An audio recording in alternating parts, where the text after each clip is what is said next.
Alhamdulillahirrahmanirrahim wa min nasta'in. Wassalatu wassalamu ala asyrafil mursalin wa alihi washabihi ajma'in amma ba'du.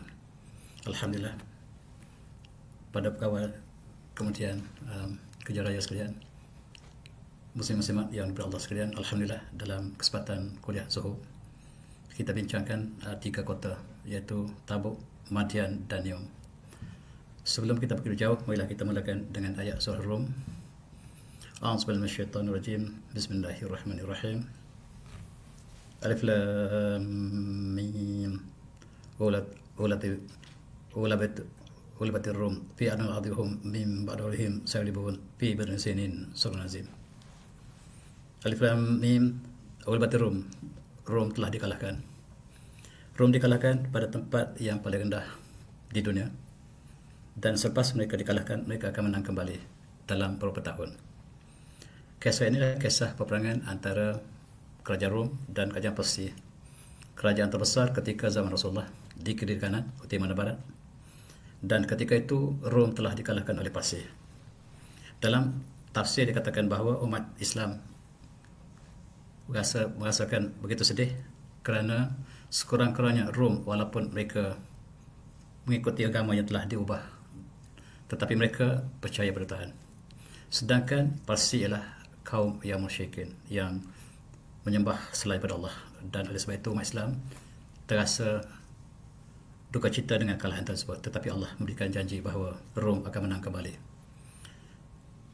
Dan benar, dalam masa 9 tahun kemudiannya Rom telah menang kembali, dan inilah mukjizat Al-Quran. Dan yang menarik di sini ialah Allah mengatakan bahawa kekalahan itu berlaku di fi adnal adhi. Adna maksudnya yang paling dekat, yang paling rendah, yang paling kurang sebelum, dan itulah maksud adna. Dalam konteks ini kita lihat hari ini tempat kekalahan Rom ini berlaku di kawasan Laut Mati. Dan Laut Mati ini dikenal sebagai tempat yang paling rendah di dunia, the lowest point on the earth. Dan dalam mukjizat yang kita dapat saksikan selepas ada zaman setelah ini. Tempat ini bawah negatif 1361 kaki di bawah paras laut, dan inilah tempat bumi yang paling rendah. Dan subhanallah, Allah mengatakan bahawa mereka akan dikalahkan pada tempat yang paling rendah. Dan tempat itu ialah tempat yang dalam peta ini menunjukkan Laut Mati, yang di mana tempat berlakunya peristiwa kaum Nabi Lut. Dan inilah peristiwa yang berlaku di kawasan ini. Cukup banyak peristiwa yang berlaku di kawasan yang kita nak masukkan sini, termasuklah Tabuk dan juga Madian. Madian ialah satu kawasan yang Allah utuskan Nabi Syuaib AS.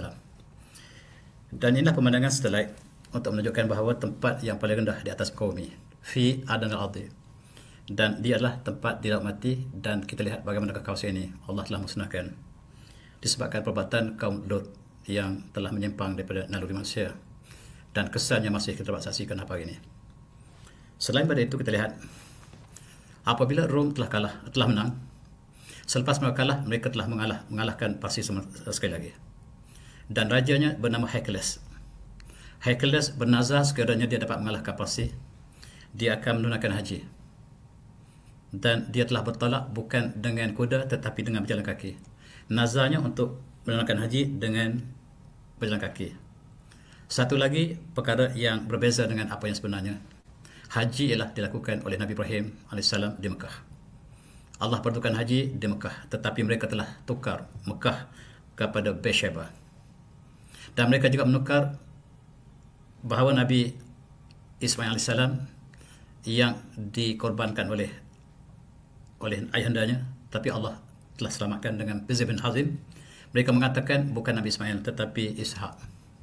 Mereka tukar Nabi Ismail kepada Nabi Ishak yang mereka sebut Isaac. Dan bukan di Mekah, bukan di Mina, tetapi mereka mengatakan di Beersheba. Dalam konteks ini kita lihat Hercules, raja Rom ketika itu, telah menunaikan haji di Beersheba. Di manakah Beersheba? Kalau kita lihat dalam peta ini, dia berada dalam Israel sekarang. Jadi dia datang ke Beersheba dengan para pengikutnya kerana bersyukur dia telah mengalahkan Parsi.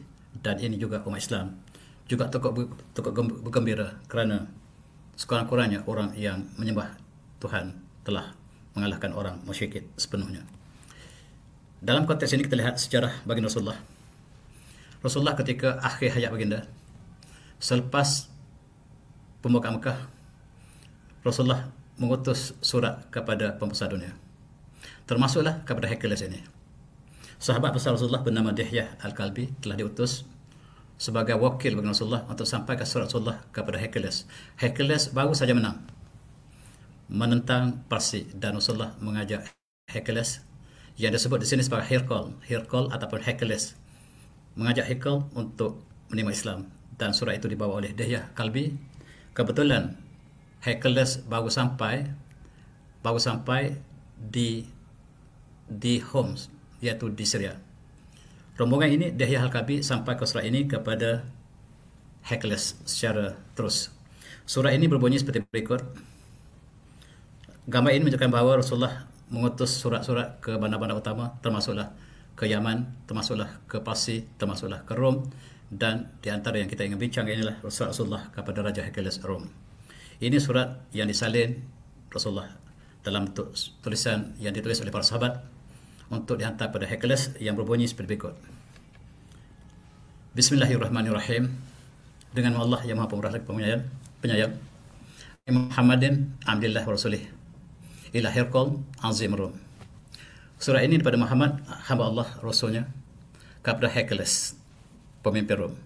Salam ala man ittamal huda, dan sejahtera ke atas mereka yang menerima petunjuk. Aslim taslam, Islamlah kamu, nescaya kamu selamat. Aslim taslam, kata Rasulullah. Yu'tika Allah ajraka maratain. Allah akan beri kamu ganjaran 2 kali. Fa in tawallaita, sekiranya kamu paling. Fa in alaika ismun arsiyin, sekiranya kamu berpaling daripada surat saya, kata Rasulullah, maka segala dosa arsiyin tertanggung ke atas bahu anda, wahai Hercules. Dan Rasulullah tutup suratnya dengan ayat surah Ali Imran yang berbunyi, A'udzubillahi minasyaitonirrajim. Qul ya ahlal kitab ta'alu ila kalimatin sawa'in bainana wa bainakum alla na'budu illallah wa la nusyrika bihi syai'an wa la tahza ba'duna ba'dan arbaban min dunillah fa in tawallaw faqul asyhadu bi anna muslimun. Surah Al-Azim. Itulah ayat yang Rasulullah tutup suratnya. Wahai ahli kitab, datanglah kita kepada kalimah yang sama, yaitu di antara kamu dan kami, bahawa kita tidak menyembah selain Allah, dan kita tidak mensyirikkan Allah dengan sesuatu apapun, dan kita tidak mengambil sebagai kita sebagai Tuhan. Dan sekiranya kamu berpaling, maka katakanlah bahawa, saksikanlah bahawa kami adalah orang yang tunduk patuh kepada Allah Subhanahu. Dan surah ini sampai ke Hercules.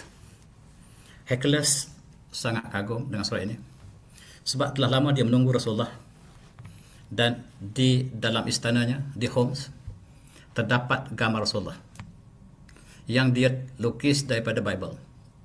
Dalam Injil ini menceritakan dengan jelas bagaimana kahub Rasulullah, rambut Rasulullah, dagu Rasulullah, dan sebagainya diceritakan dengan detail oleh Nabi Isa AS, yang mereka kenal Nabi Rasulullah lebih pada mereka kenal anak mereka sendiri.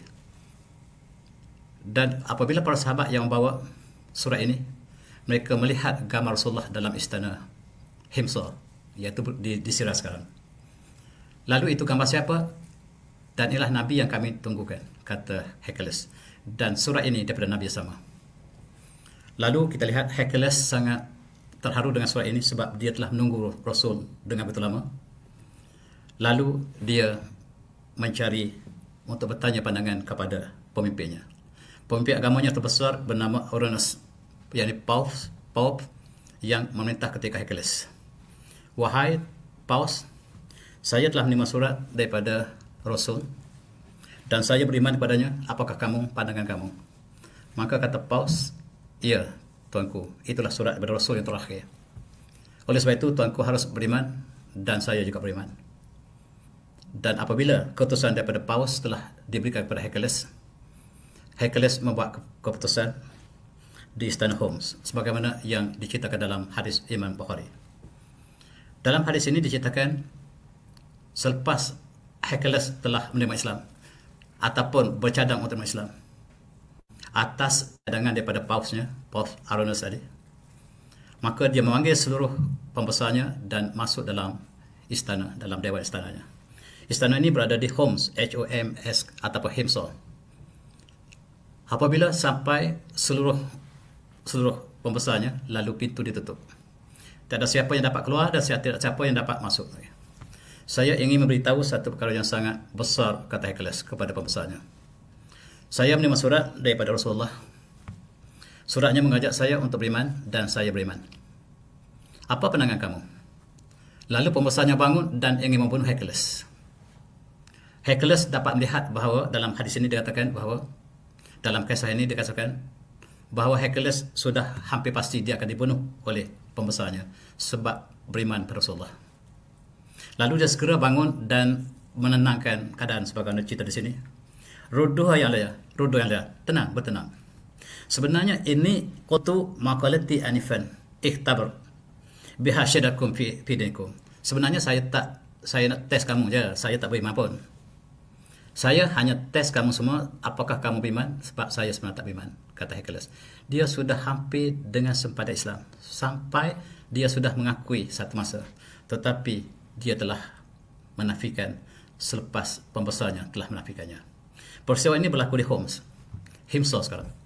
Pada Homs yang sangat yang sedang berperang sekarang. Itulah tempat istana Achilles yang telah melakukan ataupun yang kita saksikan peristiwa tersebut. Ini apakah yang berlaku kepada Pausnya? Paus ini Paus yang pertama yang memeluk Islam. Dia berada dalam ofisnya antara tahun 625 sampai 638. Sebagaimana rajanya, dia telah bangun depan pemimpinnya.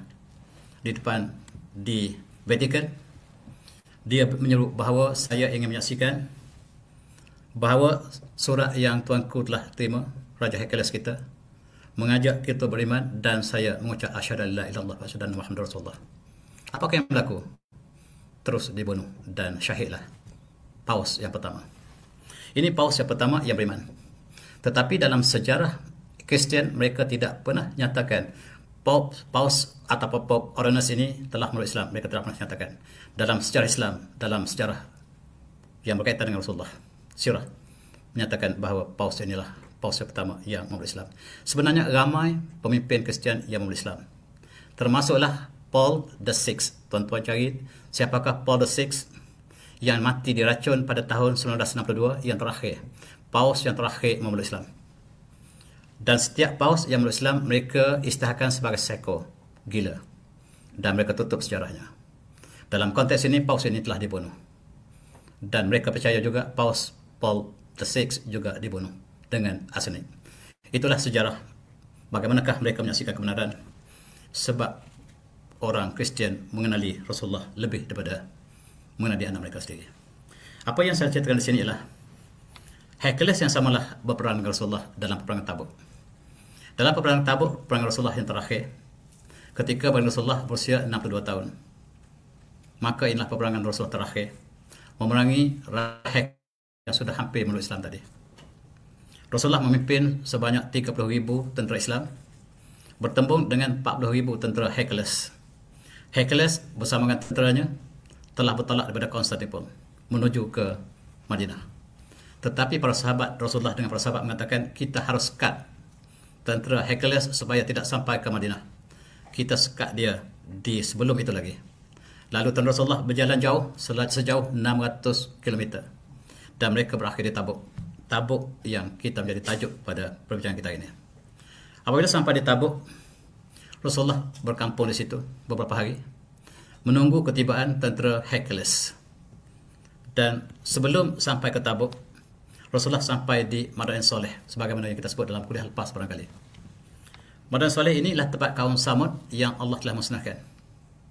Dan disitulah kesan-kesan tempat tinggal kaum Samud yang Allah telah musnahkan.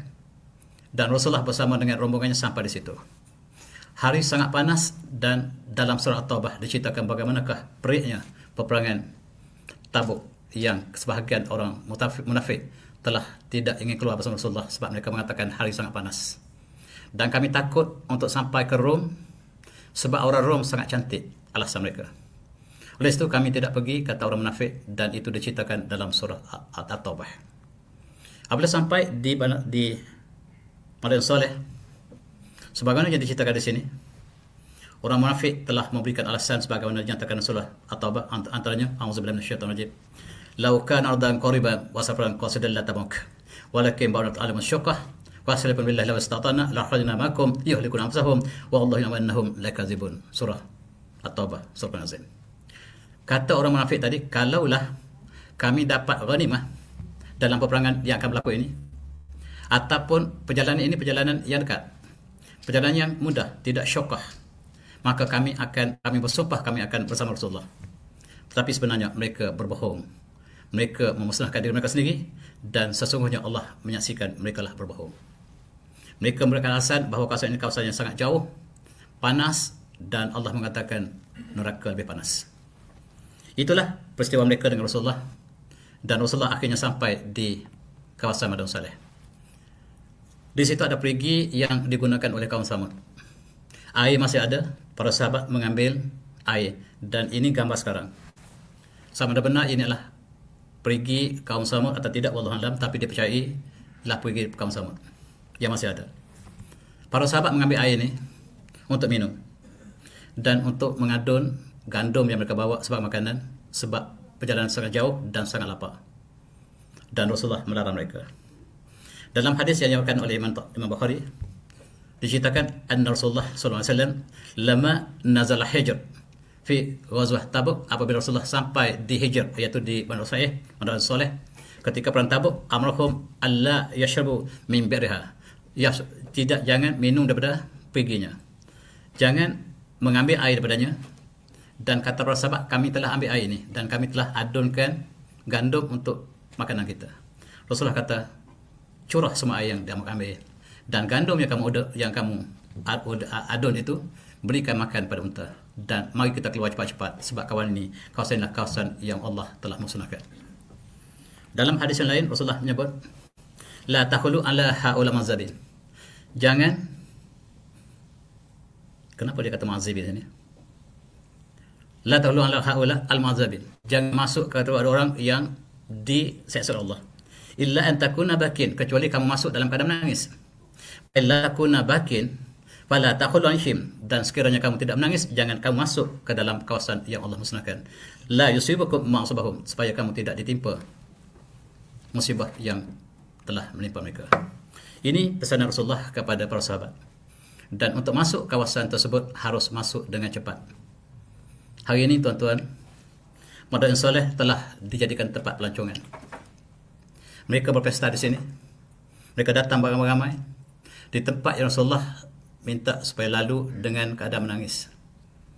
Ada package Malaysia membawa jemaah haji atau jemaah umrah melawat Madinah Saleh, dan mereka juga berada di sana untuk melihat suasana dan apakah larangan Rasulullah terkena pada mereka ataupun mereka tidak menghiraukan larangan. Dan sekarang mereka sudah ada pesta yang besar di sana setiap tahun. Di sebelah Madinah Saleh mereka bina bandar Aula yang dijadikan sebagai bandar pelancongan yang telah terbuka kepada seluruh pelancong, termasuklah daripada antarabangsa.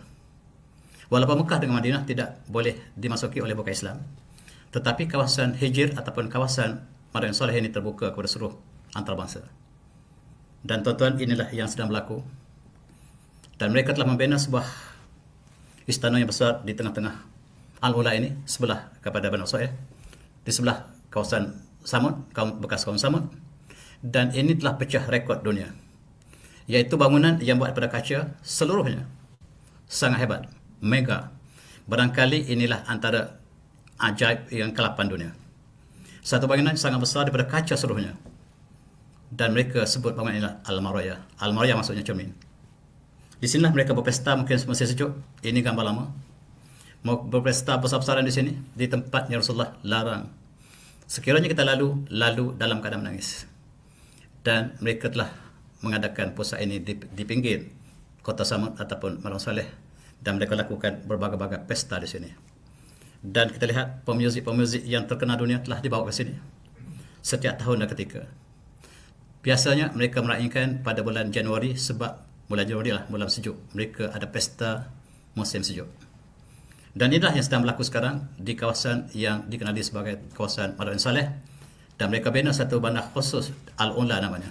Dan Al-Ula inilah sebagai pelancongan yang hebat hari ini. Dan cukup menarik, di sinilah gambar dirakamkan mereka berpesta, benari. Dan pelancong daripada Rasya, kebanyakan Yahudi, datang untuk menyaksikan sebab Bani Saleh, Madani Saleh ini terdapat dalam Bible. Mereka juga mempunyai sejarah yang sama seperti kita. Mereka datang untuk melihat kembali sejarah yang disebut dalam kitab The Old Testament, dan mereka datang dengan pesta. Dan apakah ini dapat kita terima apabila kita bandingkan dengan hadis Rasulullah yang melarang produk tersebut. Kita kembali pada perang Tabuk tadi. Perang Tabuk ini berada daripada Madinah 670 km. Dan apabila mendengar Rasulullah telah sampai di Tabuk, Hercules bersama dengan tenteranya sedang menuju Tabuk. Dan mereka berhenti. Mereka berhenti, tidak teruskan ke Tabuk. Dan perasaan gerun yang Allah campakkan dalam hati Hercules. Hercules buat U-turn balik semula ke Konstantinopel. Dan peperangan ini tidak jadi berlaku, dan peperangan ini dimenangi oleh Rasulullah sepenuhnya. Rasulullah berada di Tabuk selama 20 hari, tak salah saya. Dan mereka menunggu kalau-kalaulah tentera Hercules datang kembali. Tidak datang lagi. Dan Hercules sudah hampir mengakui Rasulullah adalah Rasul.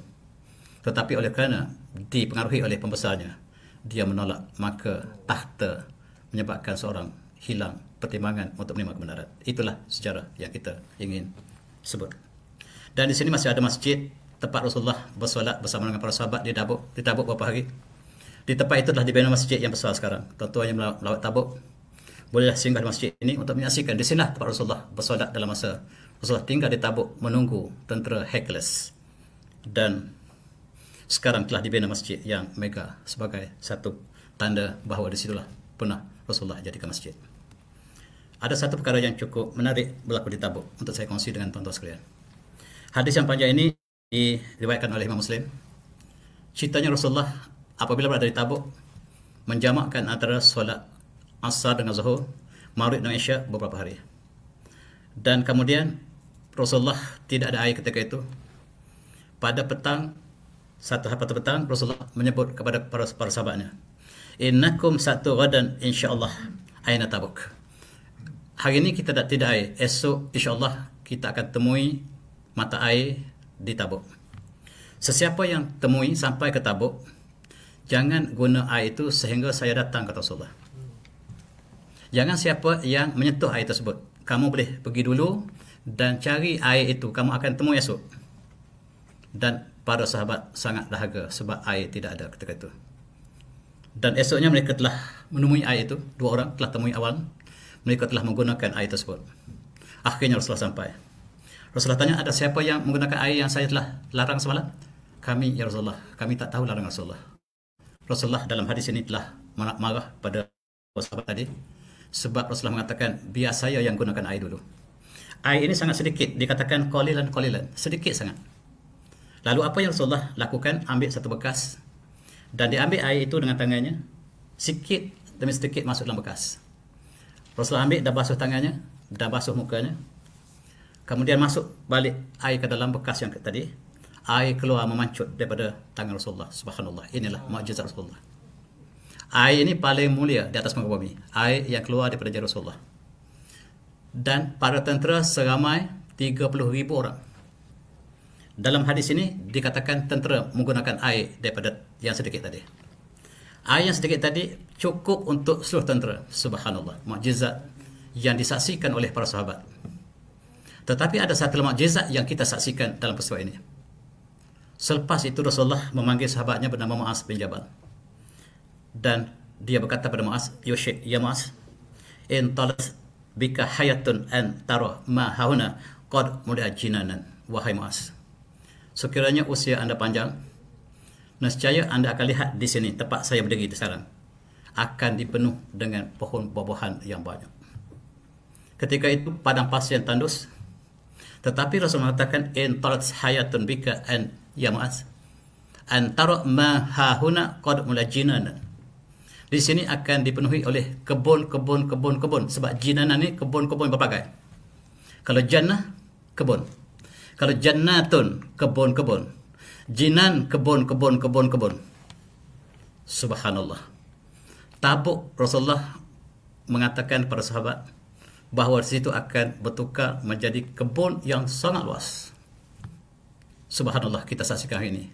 Tabuk telah diturun salji yang banyak. minggu lepas, berita yang kita terima, Tabuk telah menerima salji yang cukup banyak. Dan apakah yang berlaku apabila dia telah cair? Menyebabkan kawasan lembah menjadi tasik yang banyak. Kawasan ini, kawasan tandus, telah berubah menjadi padang pertanian yang besar di dunia. Dan apabila mereka telah cair, mereka telah membentuk tasik yang kekal. Ini pemandangan yang lalu, beberapa tahun lepas. Kemudian mereka telah membuka padang pertanian yang besar, dan inilah bentuk gambar Tabuk daripada udara sekarang. Hijau. Daripada kawasan yang tandus, tidak ada sedikit air pun, yang dalam hadis tadi Rasulullah mencari air 2 hari, baru jumpa esoknya. Dan air ini sangat sedikit.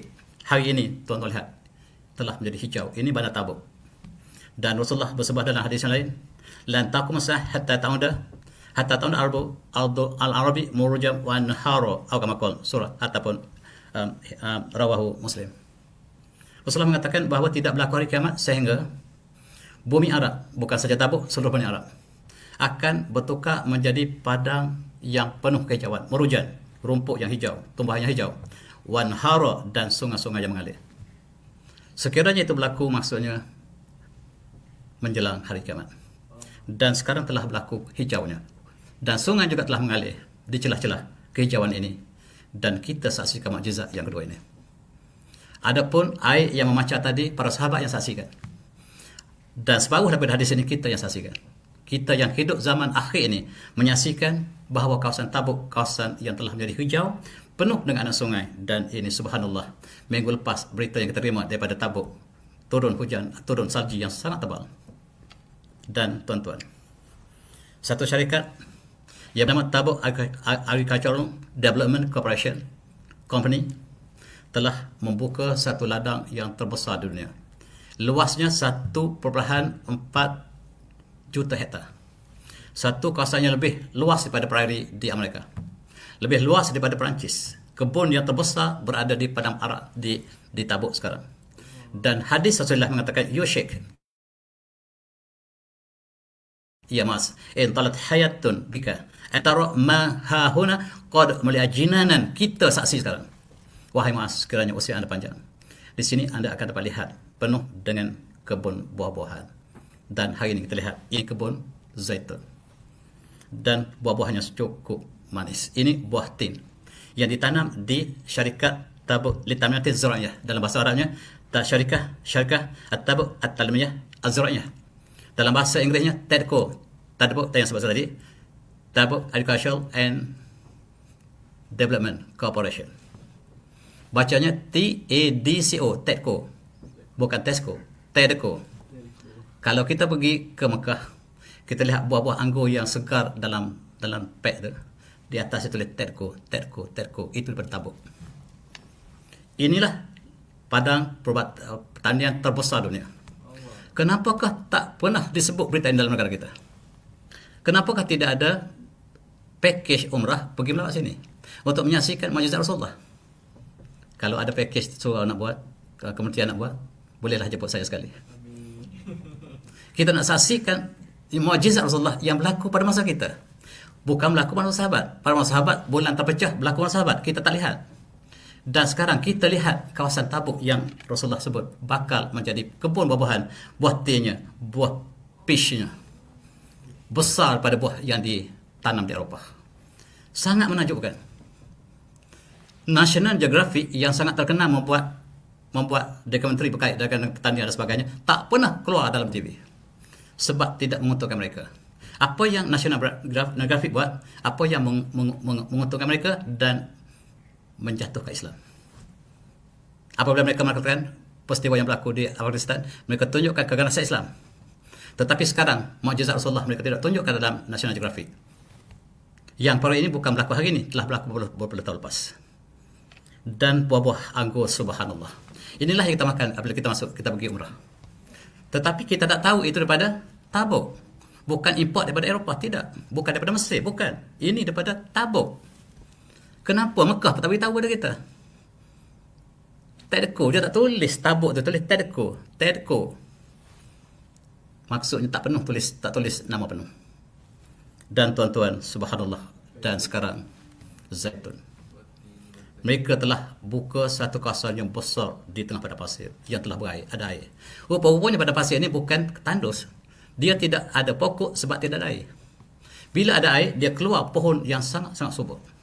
Ini dapat disaksikan di Tabuk. Dan mereka tanam pisang. Pisang mereka lebih besar daripada Malaysia. Al-Mus. Mereka tanam gandum, subhanallah. Gandum Tabuk terbaik dunia dan mereka ekspor ke Amerika. Pertama kali Arab Saudi ekspor gandum. Siapa dia ekspor? Arab Saudi. Arab Saudi padang pasir ini. Ya. Kenapa tidak keluar berita ini? Dan gandum terbaik dihasilkan di sini. Tuan-tuan, Tabuk Zira'iyah yang telah menjadi satu mukjizat yang kita saksikan pada zaman moden ini. Inilah tajuk Tabuk kita. Dan siapakah yang bertanggungjawab di belakangnya? Ada seorang syekh dan dia telah membina Bandar Tabuk. Di sini ada Universiti Tabuk dan mereka ada jawatan, ada fakulti IT. Mereka minta pensyarah daripada Malaysia datang ke sini beberapa orang. Ada kawan kita pergi sini untuk menjadi pensyarah IT. Dan inilah Tabuk yang sekarang hijau. Dan mukjizat Rasulullah dapat kita saksi sekarang. Tengok daripada atas, bandar pada pasir telah berubah menjadi hijau. Lantar kuasa hatta taunda Abdul Arabi murujan wa anhara, tidak berlaku hari kiamat sehinggalah bumi Arab sekali lagi akan menjadi hijau dan penuh dengan sungai. Maksudnya satu masa dulu sebelum Rasulullah di situ sudah ada sungai, sudah ada hijau, tetapi Allah tukarkan menjadi padang pasir. Kemudian Rasulullah kata sekali lagi sebelum hari kiamat, maka hijau dan sungai akan kembali semula. Sekarang di padang pasir daripada satelit kita dapat lihat berkesar-kesar sungai, jambatan di bawah timbunan padang pasir. Sebahagian daripada kaum terdahulu Allah musnahkan dengan Al-Ahqaf, iaitu padang pasir, angin padang pasir yang menembus mereka. Di bawah padang pasir 30 meter ke bawah nampak ada bekas sungai, ada jambatan, ada kota yang besar, umpamanya kota Iram Zatil Imad allati lam yukhlaq mislaha bil bilad, iaitu kaum Ad yang telah Allah musnahkan, kesannya dapat lihat di satelit sekarang. Bandarnya masih intak, tak pernah rosak dan digali, ditemu puncak yang paling tinggi. Allah sebut Iram Zatil Imad, bandar Iram itu ada puncak yang tinggi. Rupa-rupanya orang dulu bina bangunan tinggi, orang sekarang bina bangunan tinggi, sama sifat. Mereka ingin membentuk bangunan yang paling tinggi dan orang telah memulakan bangunan tinggi dan sekarang diambil oleh UAE. Mereka bina Burj Khalifah tertinggi dunia dan sekarang Mamlakah Arabiyah bakal dibina tidak jauh lagi. Subhanallah, tuan-tuan. Inilah orang yang bertanggungjawab. Seorang syekh bernama Syekh Sulaiman Ar-Rajahi. Dia antara orang Islam yang paling kaya. Dan dikeluar dalam majalah Forbes ini untuk mengisytiharkan dia adalah orang bukan istana yang paling kaya. Orang Islam paling kaya ialah Sulaiman Ar-Rajahi. Dia ada bank Ar-Rajahi, ada di Kuala Lumpur, di Mekah, di seluruh dunia. Dan bank ini disahkan antara bank terbesar dunia. Dan asalnya dia seorang miskin, sangat miskin. Hanya ada 6 ekor unta, duduk di khemah padang pasir, dan kerja dia adalah untuk membawa jemaah haji ataupun umrah melepasi padang pasir sebab tidak ada perhubungan ketika itu, dan supaya selamat barang mereka diambil di Madinah. Itu kerja dia. Tetapi dia telah bertukar menjadi seorang jutawan yang sangat-sangat pemurah. Dialah yang mengembangkan bandar Telco ataupun syarikat Telco tadi yang menghasilkan pertanian yang banyak ini. Dan inilah orangnya yang sangat pemurah, dan dia satu ketika kayanya dia mempunyai 16 bilion US dollar, dianggap sebagai orang Islam bukan istana yang paling kaya. Tetapi wang ini semua ditemukan. Tidak ada satu sen pun di tangan dia, dia telah dermakan, dan telah dibaca sejarah dalam bahasa Arab itu. Dia telah mendermakan wang dia dan kebahagiaan dia apabila dia telah memberikan sumbangan pada jalan Allah. Dan itulah Syekh Sulaiman Ar-Rajahi. Dan sekarang dia tidak ada wang sedikit pun. Dia mengatakan, saya dermakan satu ladang yang besar, barangkali Tabuk, tapi di sini dia kata di Qasim.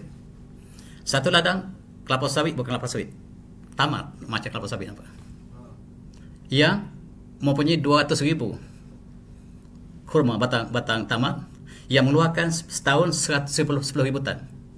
Dia dermakan untuk Islam. untuk pembangunan ummah. Dan ini barangkali orang yang moden paling pemurah yang saya saksikan dialah. Dan kekayaannya dia telah gunakan untuk jalan Allah, dan dia membina sebuah universiti yang percuma. Nama universiti Sulaiman Ar-Rajihi University, yang di sini terbuka untuk seluruh umat Islam di dunia. Dia membuka berbagai-bagai kebaikan untuk Islam. Dan bank dia, Bank Ar-Rajihi, berbeza dengan bank lain. Bank Ar-Rajihi tidak boleh ada lansir, dan mitri mesti cahaya masuk percuma, dan tidak boleh pasang lampu. Kenapakah kamu pasang lansir dan kamu pasang lampu? Kata Ar-Rajihi, semua bank Ar-Rajihi tidak boleh pasang lampu. Gunakan nikmat Allah yang Allah berikan, dan kita tidak sama dengan mereka. Dan akhirnya dia telah mendermakan. Dia kata, I have no money at all. Kebahagiaan saya apabila saya kembali ke padang pasir, bersujud di atas pasir tanpa sejadah. Sebab Rasulullah bersujud atas pasir tanpa sejadah. Itu sebab Assalamualaikum, Assalamualaikum, buang pasir. Kita pun buang pasir juga, tapi atas kapet yang tebal. Ini tuan-tuan, bagaimanakah falsafah kebahagiaan seorang yang berbakti pada Allah. Dan kebahagiaan dia apabila dia tak memberikan sumbangan pada dunia. Dan itulah Syekh Rajihi yang sangat pemurah. Sekarang kita lihat apakah yang berlaku di kawasan Tabuk ketika visi 2030 yang Saudi rancangkan. Dan kawasan itu juga kawasan yang terkena dengan kawasan Madian. Tuan-tuan, ini pemimpin mereka kini yang cita-citanya sangat besar untuk menjadikan Arab Saudi sebagai negara Eropah. Maka ciri-ciri agama yang tradisi ini harus diubah untuk menjadikan Saudi sebagai negara moden yang termaju dunia. Dan bakal dijemakan sebuah kota yang bakal ditubuhkan, dibuat di kawasan Tabuk. Tabuk itu kawasan yang luas, tuan-tuan. Tempat berlaku peristiwa Rasulullah itu satu tempat. Dan Tabuk ini sampai ke pantai. Dan kawasan itu dipilih oleh pemimpin ini untuk jadikan kota terbaru Arab Saudi, namanya NEOM. N-E-O-M. Dan itulah tempatnya. Tempat Tabuk ini telah dipilih oleh pemimpin Arab untuk dijadikan sebuah bandar moden. Bandar teknologi yang serba canggih, teknologi terkini, dan menggunakan seluruhnya IT. Di situ kebetulannya tempat kaum Madian, tempat Nabi Syuaib. Di situlah tempat Nabi Syuaib hidup bersama dengan Nabi Musa. Dan tempat itu jugalah tempat yang ada hubungan dengan Tabuk. Kawasan itu telah menjadi tapak baru bandar New maksudnya New Mustaqbal. Bandar yang paling canggih yang dirancang, yang luasnya lebih 60 kali ganda daripada bandar New York. Bandar terbesar dunia dirancang di sini. Tuan-tuan, Allah menciptakan di sini juga. Dan pengkajian mengatakan bahawa di sinilah tempat berlaku pertemuan Nabi Musa dengan Nabi Khidir di hujung tanjung ini. Di antara pertemuan dua laut ini, dan ini dikaji oleh kajian arkeologi Arab Saudi, mereka dapat temui secara pasti bagi mereka. Walaupun kita tidak pasti, mereka katakan mereka pasti dengan tanda-tanda yang ditunjukkan dalam berbagai-bagai sumber sama ada Islam dan bukan Islam, untuk menunjukkan tempat Nabi Musa dengan Nabi Khidir berlaku di atas batu di situ, di hujung. Dan batu ini mereka tunjukkan di sini, ini batu dia. Inilah yang Allah ada hubungan dengan kisah Nabi Khidir dan Nabi Musa. Falamma jawaza qalibatahu atina wa da'ana laqad bina min sabrina haza nasaba. Ini kisah dalam surah Kahfi. Dan mereka identifikan dengan kawasan tersebut. Dan batu itu mereka pinpoint, batu ini ada signifikannya sebab ikan yang sudah mati jatuh dalam laut dan hidup kembali. Inilah kawasan yang bakal dibina Bandar New. Dan mereka menjangkakan kapal yang keluar daripada Swiss akan singgah di New. Dan dia bakal menjadi kota berbisnes yang besar dunia. Tetapi harus mengorbankan banyak perkara, termasuklah kawasan-kawasan yang bersejarah di situ. Dan tuan-tuan, kita lihat ini batu yang mereka identify sebab tempat ikan itu jatuh ke laut. Wallahualam, kita tidak tahu, tapi yang mengkajinya lah Profesor Dr. Abdul Rahim Rehan, iaitu kaji Pusat Kajian Ekologi Arab Saudi. Tuan-tuan, mereka pinpoint lain, inilah tempat-tempat, dan mereka cuba trace perjalanan Nabi Musa yang dikejar oleh Firaun. Bagaimana mereka trace kembali? Mereka lihat kesan-kesan dalam laut, peninggalan-peninggalan, tulang-tulang, dan juga kereta kuda yang tertinggal dalam laut, dan mereka menjangka itulah tempat menyeberangi. Nabi Musa dikejar oleh Firaun dan Firaun telah dimusnahkan oleh Allah SWT dalam waktu tersebut. Di situlah bandar Neo bakal dibina. Bandar ini dijangka akan siap pada tahun 2030. Dan sebaik saja kota ini siap, maka kota ini akan menjadi tempat FIFA yang akan datang. FIFA bola sepak dunia akan diadakan di sini sempena bandar ini siap pada tahun 2030. Tuan-tuan, inilah Tabuk. Tabuk, Madian, Neom, tempat yang sama. Di sini kita lihat banyak kesan-kesan sejarah yang dikaitkan dengan para anbiya akan hilang. Ataupun mereka preserve, tak pasti, tetapi kita bimbang kesan-kesan itu akan hilang sama sekali. Pertama ialah bandar, inilah bandar yang mereka lukis. Juga mempunyai bangunan yang sangat tinggi, sama seperti yang dilakukan di Dubai, Burj Khalifah, ataupun bangunan Al-Mamlakah yang dirancang di Jeddah. Dan di sini juga akan mempunyai beberapa bangunan yang paling tinggi dunia, walaupun mereka belum siap lagi. Dan di sini cukup menarik ialah bandar terapung. Mereka akan siapkan bandar terapung. Bandar terapung terbesar dunia. Dan semuanya dunia akan dia pegang rekod di sini. Dan perbelanjaan yang sangat besar. Dan oleh sebab itu, inilah pemandangan artis untuk menggambarkan kota baru yang bakal dibina dan harus dikorbankan banyak perkara dalam konteks ini. Tuan-tuan, mereka lukis peta di manakah Nabi Musa dikejar oleh Firaun daripada Mesir menuju ke Teluk Aqabah dan sampai ke Madian. Ini ialah peta yang dilakukan oleh ahli arkeologi dan sepakat antara Islam dengan orang Kristian dan juga Yahudi. Daripada sumber mereka dan sumber kita, kita bersepakat bahawa Nabi Musa dikejar dan sampai dan menyeberang sampai ke Madian.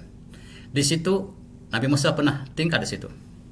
Ketika zaman mudanya, ketika dia lari daripada Firaun sebab dia tersalah membunuh seorang pemuda di Mesir, lalu para pembesar ingin membunuh Nabi Musa telah lari di sini dan sampai di sini di Bandar Madian.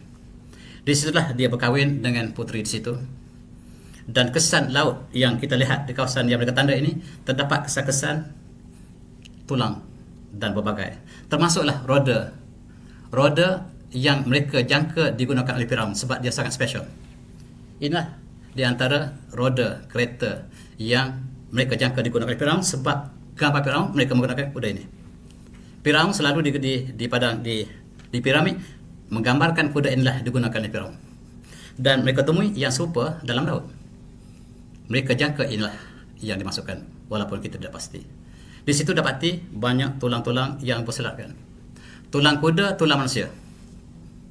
Dan dalam laut yang berkumpul tulang inilah yang mereka sebut, yang mereka jangkakan tempat itulah tempat Nabi Musa telah menyeberangi laut merah ini dan sampai ke Madian. Dan tuan-tuan, Madian ialah tempat sebelum itu tempat Nabi dia bertindih. Tabuk, Madian, Neom bertindih. Kalau kita letakkan dalam satu gambar, tempat yang sama. Neom, Madian dan Tabuk. Tempat yang paling bersejarah. Dan disitulah kaum Madian yang dipimpin oleh Nabi Syuaib. Nabi Syuaib ini telah dihalau oleh penduduknya dan akhirnya Allah musnahkan kaum tersebut. Maka dia kembali kepada sejarah Bandar Madian Saleh, kaum Samud yang Allah telah musnahkan, dan kita lalu kawasan musnahkan dengan segera. Dan harus menangis sebab mengenang peristiwa yang berlaku pada zaman selepas. Dan di sini akan jadi kota besar dan pesta mesti akan dilakukan. Dan kita lihat sejarah Madian. Allah menceritakan kaum Madian ini yang dipimpin oleh Nabi Syuaib. Mereka melakukan penipuan dalam perniagaan. A'udzubillahi minasyaitonir rajim. Nabi Syuaib berkata, "Wa ya qaumi awful mikyal wal mizan bil qist wa la tafsunu nasahum wa la ta'thaw fil ardi mufsidin." Wahai kaumku, sempurnakanlah timbangan dan sukatan dan berlakulah adil. Jangan kamu kurangkan timbangan kamu sedikit pun, dan janganlah kamu lakukan kemusnahan di atas muka bumi. Dan pesanganan yang dilakukan oleh Nabi Syuaib menerima balasan yang negatif. Mereka menghalau Nabi Syuaib keluar daripada kampungnya dan mereka melakukan kemusnahan yang besar. Lalu Allah musnahkan mereka sebagaimana Allah sebut dalam ayat lain, "Fa'akhadhathum rajfatu asbahu fi dahim jathimin." Dan mereka ditimpa oleh rajfah, satu goncangan yang hebat sehingga mereka mati di dalam rumah mereka secara berlutut. Allah sebut jathimin, macam lutut jatuh dulu, macam kita nak sujud. Dan begitulah kematian orang Madian, dan di situ bandar Nium bakal dibina. Tuan-tuan, kita kembali pada kisah Nabi Musa yang dia pernah menternak kambing. Apabila lagi di Mesir, dia sampai di sini, dia dikawinkan dengan mas kawin menjaga kambing selama 10 tahun. Dan Nabi Musa berada di sini sebelum kerasulannya, berkahwin dengan putri Madian. Selepas 10 tahun dia kembali ke Mesir. Dalam perjalanan di Sinai, dia bercakap dengan Allah SWT, dan dia dilantik Rasul untuk bertemu dengan Firaun. Dan kawasan ini masih ada lagi kawasan yang tempat orang ternak kambing sampai sekarang. Apakah itu tempat Nabi Musa ternak? Wallahualam. Tetapi tempat ini masih diadakan ternak, dan inilah salji yang turun minggu lepas. Salji telah turun dengan lebatnya di kawasan ini, dan dibakal kawasan ini menjadi kawasan yang air yang banyak, dan bakal menjadi padang pertanian yang baru. Dan inilah di antara perkara yang berlaku di situ untuk kita kongsi bersama. Dan inilah tempat namanya Tayyib Ism, yang dikatakan oleh sepakat 3 agama, Islam, Kristian dan Yahudi, bahawa di sinilah Nabi Musa sampai selepas dia sampai ke lari pada Firaun tenggelam dalam laut, dan dia sampai di sini. Nama sekarang Tayyib Ism, dan di sini dikenali dengan nama sejarah Nabi Musa AS. Di sinilah bandar Nium bakal dibina. Dan tuan-tuan, ini dipanggil Madrot Asa Nium. Yang Madrot Asa ini ialah yang Nabi Musa pukul dengan tokat. Tempat itulah bakal jadikan bandar Nium. Dan katanya dalam sejarah ahli kitab bahawa apabila sampai rombongan Nabi Musa lalu kawasan yang lembah ini, selepas sampai selesai telah selamat daripada Firaun, Nabi Musa melalui lorong ini. Ini adalah kisah yang dilakukan oleh ahli kitab. Barangkali tidaklah kita dapat bergantung sepenuhnya, tapi mereka mengatakan inilah jalan yang dilalui oleh Nabi Musa, dan sekarang kawasan inilah yang bakal dijadikan sebagai kawasan 2030. Dan untuk menjadikan kawasan 20, maka pertama, wanita harus dibebaskan. Dasar baru Saudi ialah wanita harus dibebaskan.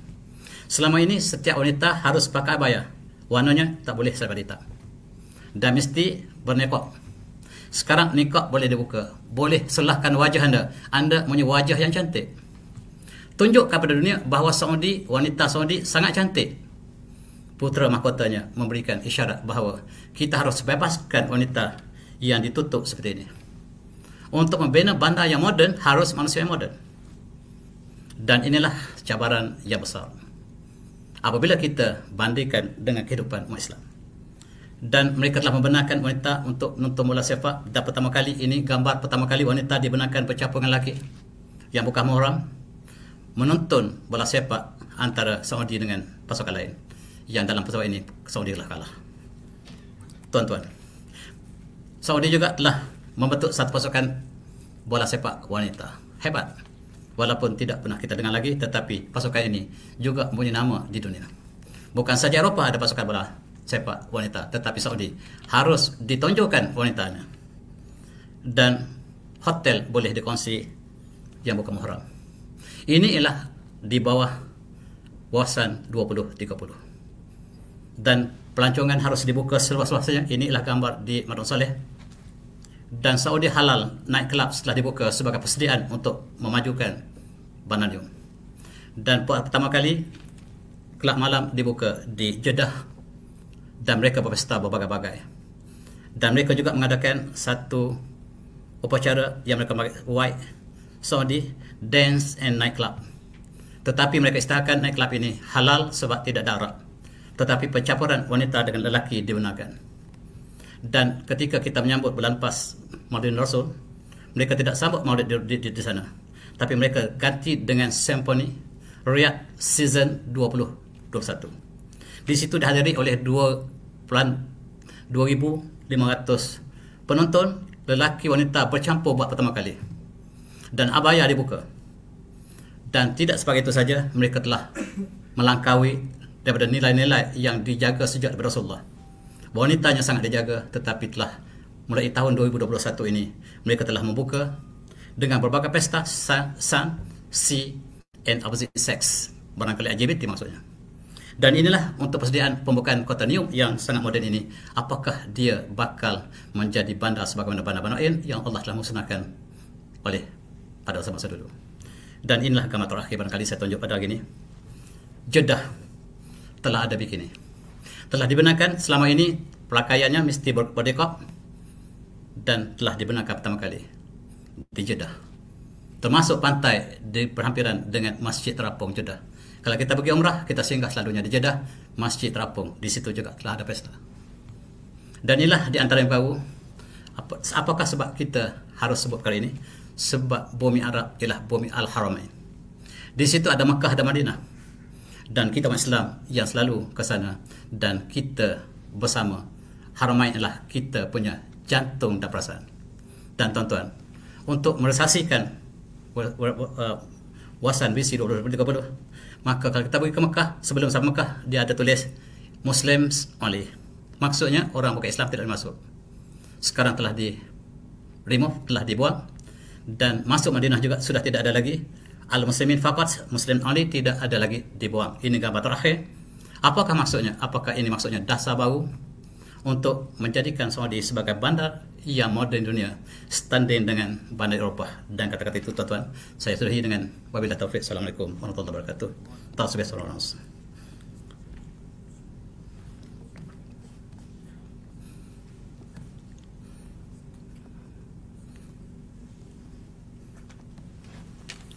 Saya rakam tu boleh rujuk dalam.